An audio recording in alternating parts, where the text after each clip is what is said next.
दीदी कपड़े। ये लो।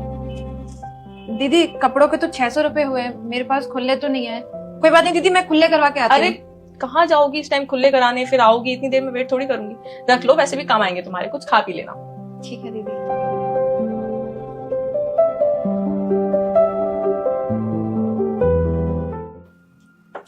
दीदी कपड़े। ये लो। दीदी ये 500 रुपए आप ही रख लो, वो 400 रुपए पिछली बार के और 100 रुपए इस बार के। अरे वो तो मैंने तुम्हारे लिए दिए थे कि कुछ खा पी लेना, तुम मुझे वापस कर रही हो आज। नहीं दीदी, अगर आप बार बार ऐसे ही मुझे टिप देती रहेंगी तो हमारी ना आदत बिगड़ जाएगी। हम ना सिर्फ अपने हक के पैसे रखते हैं, आप ये पैसे रख लीजिए। अरे मैंने बोला ना रख लो, मुझे अच्छा लगेगा। और ये भी तो तुम्हारी हक की कमाई है ना, बाकी सारे गार्ड को कपड़े दे जाते हैं, तुम मुझे कपड़े ऊपर मेरे घर तक देने आती हो, तो कुछ तो एक्स्ट्रा बनते हैं ना तुम्हारे। नहीं दीदी, आप रख लीजिए ना प्लीज। मैंने बोला ना रख लो, मुझे अच्छा लगेगा। ऐसा करना, नेक्स्ट टाइम आओगी ना तो खुले ले आना। 150 रख लूंगी पर पूरे पैसे नहीं रखूंगी, ठीक है? ठीक है दीदी, 6 से आपकी मर्जी। अच्छा सुनो, तुम्हारी उम्र कितनी होगी? लगती तो तुम मेरे बराबर ही हो। जी दीदी। फिर पढ़ाई वढ़ाई नहीं करती तुम? दीदी वो क्या है ना कि अभी हम ग्रेजुएशन कर रहे हैं, तो ये काम तो हमें बस मजबूरी में करना पड़ रहा है ताकि हमारी कॉलेज की फीस और पढ़ाई का खर्चा निकल जाए। हम अपने घर वालों पे बोझ नहीं बनना चाहते ना, सिर्फ दीदी इसलिए। मेरा भी ग्रेजुएशन चल रहा है, लेकिन अभी तो एग्जाम आने वाले हैं, तुम ये काम कर रही हो? हाँ दीदी, दिन भर ये काम करते हैं, कपड़े देने का, रात में पढ़ लेते हैं। चलो ये तो बहुत अच्छी बात है। मेरे एग्जाम आने वाले हैं, मुझे तो इतनी टेंशन होती है, पता नहीं तुम काम के साथ कैसे मैनेज करती हो। बहुत अच्छा लगा तुमसे मिलके, तुम बहुत हार्ड वर्किंग हो। लेकिन हाँ, अगर किसी भी चीज की जरूरत हो ना तो मुझे बेझिझक होकर बता देना, अपनी बहन ही समझना, ठीक है? जी दीदी पक्का।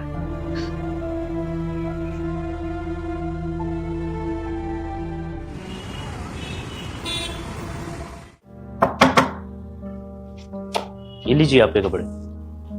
तुम वो एक लड़की आती थी, वो कहाँ गई?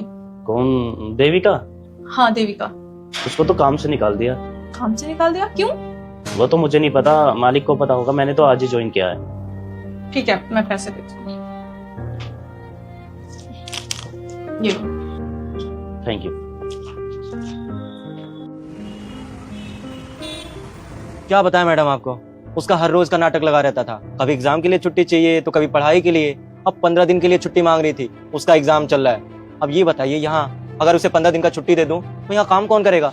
इसलिए उसका हमेशा के लिए छुट्टी कर दिया मैंने।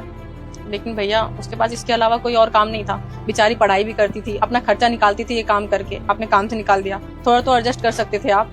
ऐसा है मैडम ना, यहाँ हम धंधा करने बैठे हैं, एडजस्ट करने के लिए नहीं। और अगर आपको इतनी ही दया उस पर आ रही है तो ये काम करिए, नंबर ले लीजिए, आप उसकी मदद कर दीजिए। ठीक है, आप मुझे नंबर दे दीजिए, आप में तो इंसानियत बची नहीं है। 9584567830। मैडम ऐसा है ना कि अब आप दिखाइए इंसानियत, हमें धंधा करने दीजिए। ठीक है, कपड़े टाइम से पहुंचा देना।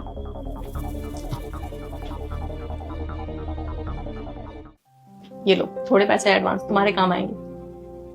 दीदी आपसे एक बात पूछूं? बोलो। आप मेरे लिए इतना सब कुछ क्यों कर रही हैं? चलो एक बात बताती हूँ, आज से कुछ साल पहले की बात है। तब मेरे पास भी पढ़ने के लिए पैसे नहीं होते थे। पापा कहते थे बेटा बिना कोचिंग के काम चला ले, सरकारी स्कूल में पढ़ ले। पढ़ने में मैं तेज थी तो पापा ने बोला ऐसे ही पढ़ ले। तुम्हें तो पता है ना ग्रेजुएशन में कोचिंग की कितनी जरूरत होती है। तो उस टाइम पे मेरी भी किसी ने मदद करी थी, जिसकी वजह से आज मैं एक अच्छी कंपनी में जॉब भी कर रही हूँ, खुद का कमा रही हूँ और खुद ही सारा कुछ हैंडल कर रही हूँ और पढ़ाई भी कर रही हूँ। तो इसलिए बस मैं तुम्हारी मदद करना चाहती हूँ ताकि तुम पढ़ लिख के अपने सपनों को पूरा करो।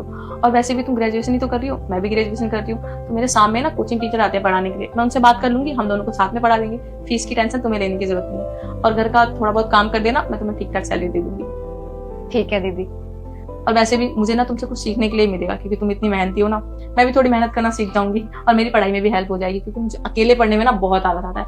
तुम साथ में रहोगी ना तो दोनों साथ मिलकर पढ़ लेंगे। भैया 12-22 चलेंगे? हाँ जी मैडम चलेंगे, क्यों नहीं चलेंगे, लेकिन 300 रुपए लगेंगे। 300 रुपए? लेकिन भैया वहाँ तक जाने के सिर्फ 50 रुपए लगते हैं। अरे मैडम आगे ना रोड बन रहा है, इसलिए मेरे को घुमा के लेके जाना पड़ेगा। भैया कितना भी घूम के जाना पड़ता हो, चलो 100 रुपए ले लेना। 300 रुपए फिर भी बहुत ज्यादा बोल रहे हो आप। नहीं मैडम 300 से कम नहीं हो पाएगा। अजीब दादागिरी नहीं है आप लोगों की? अरे मैडम आपको चलना है तो चलो, फालतू टाइम खोटी मत करो। अच्छा ठीक है चलो। चलो भैया। वैसे 12-22 के अंदर आपको जाना कहाँ है? जब वहाँ पहुँचेंगे तो मैं आपको बता दूंगी। अरे मतलब टीवीएफ बिल्डिंग के आगे जाओगी या पीछे जाओगी? टीवीएफ के पीछे ही जाना है मुझे। अच्छा मैडम उसके तो 350 रुपये थे। लेकिन भैया अभी तो आपने मुझे 300 रुपए बोले थे। हाँ वो तो आगे जाने के रेट थे ना, लेकिन पीछे जाने के लिए 50 रुपये एक्स्ट्रा देने पड़ेंगे आपको। ठीक है चलिए आप। चलो ना मैडम, पक्का किराया देते वक्त चिक चिक मत करना। हाँ हाँ चलो।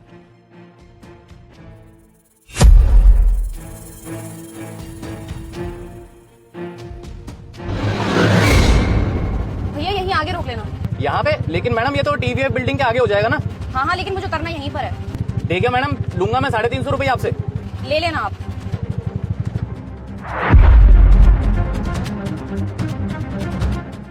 अरे मैडम सुनिए।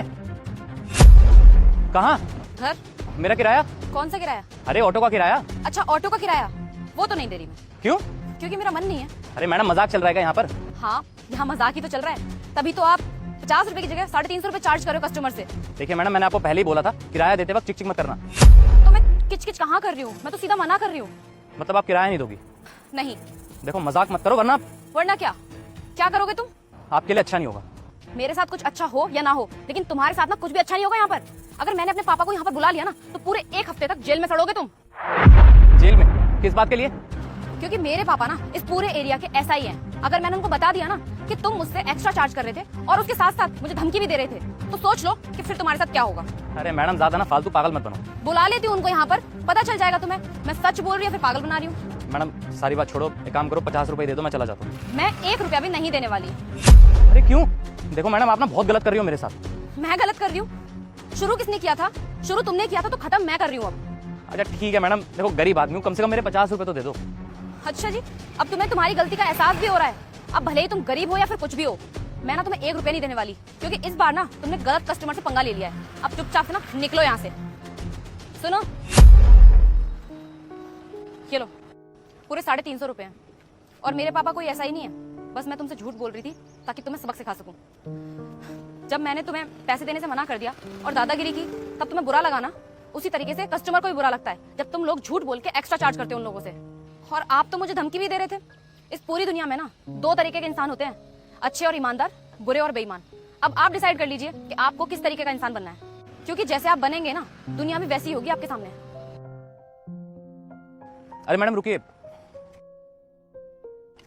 ये लीजिए आपके 300 रुपये, मेरे लिए 50 बहुत है। और आज आपने मुझे जिंदगी की बहुत बड़ी सीख दी है। मैं आज के बाद कभी लालच नहीं करूंगा और ईमानदारी से पैसा कमाऊंगा। चलो अच्छी बात है, कम से कम आपको अपनी गलती का रियलाइज तो हुआ।